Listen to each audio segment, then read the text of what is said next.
Assalamualaikum warahmatullahi wabarakatuh. Halo semuanya, perkenalkan saya Bella Salsabila Ramadhani dengan NIM 12120722416 dari kelas Ilmu Hukum HTND. Di sini saya akan menjelaskan tentang partisipasi masyarakat dalam pemilu di Indonesia. Nah, sebelumnya kita akan membahas apa sih pemilu itu. Pemilihan umum merupakan salah satu pilar penting dalam sistem demokrasi, termasuk di Indonesia. Dalam konteks Indonesia, pemilu bukan hanya sekedar proses memilih pemimpin, tetapi juga merupakan sarana bagi masyarakat untuk mengekspresikan aspirasi dan harapan mereka terhadap arah pembangunan bangsa. Ada beberapa faktor yang mempengaruhi partisipasi masyarakat dalam pemilu. Yang pertama, faktor sosial, faktor ekonomi, faktor budaya.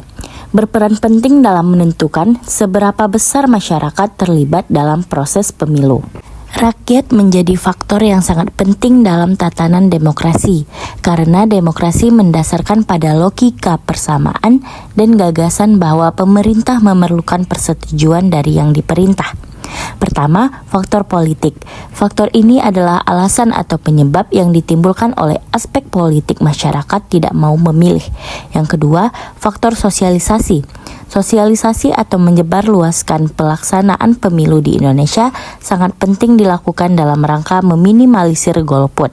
Yang ketiga, faktor administrasi adalah faktor yang berkaitan dengan aspek administrasi yang mengakibatkan pemilih tidak bisa menggunakan hak pilihnya. Partisipasi masyarakat dalam pemilu.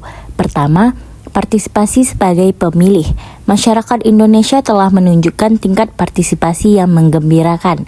Pada pemilu 2019, tingkat partisipasi mencapai 81,97%, meningkat dari pemilu 2014 yang sebesar 75,11%. Ini menunjukkan kesadaran politik masyarakat yang semakin matang. Kedua, partisipasi dalam penyelenggaraan pemilu. Masyarakat berperan aktif sebagai penyelenggara di tingkat TPS, seperti menjadi anggota KPPS, pengawas TPS, dan saksi dari partai politik. Selain itu, banyak organisasi masyarakat sipil yang terlibat dalam pemantauan pemilu untuk memastikan prosesnya berjalan jujur dan adil.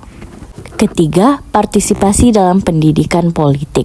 Berbagai elemen masyarakat, mulai dari akademisi, aktivis, hingga pemuda, aktif melakukan sosialisasi dan edukasi tentang pemilu. Mereka menggunakan berbagai platform, dari pertemuan langsung hingga media sosial, untuk meningkatkan pemahaman masyarakat tentang pentingnya berpartisipasi dalam pemilu.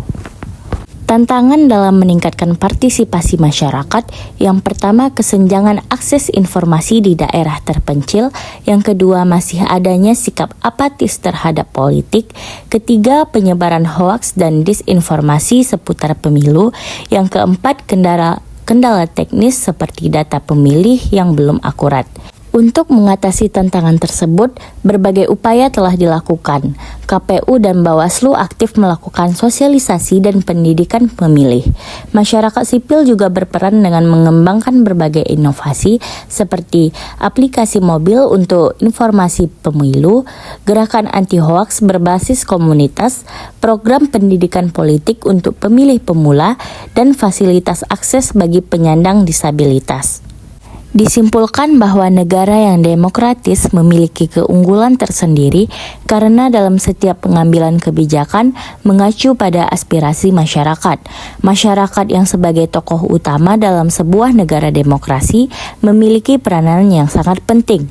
Salah satu peranan masyarakat dalam negara demokrasi adalah partisipasi masyarakat dalam politik, dalam hal ini pemilihan umum. Masyarakat memiliki peran yang sangat kuat dalam proses penentuan eksekutif dan legislatif, baik di pemerintah pusat maupun daerah. Oke,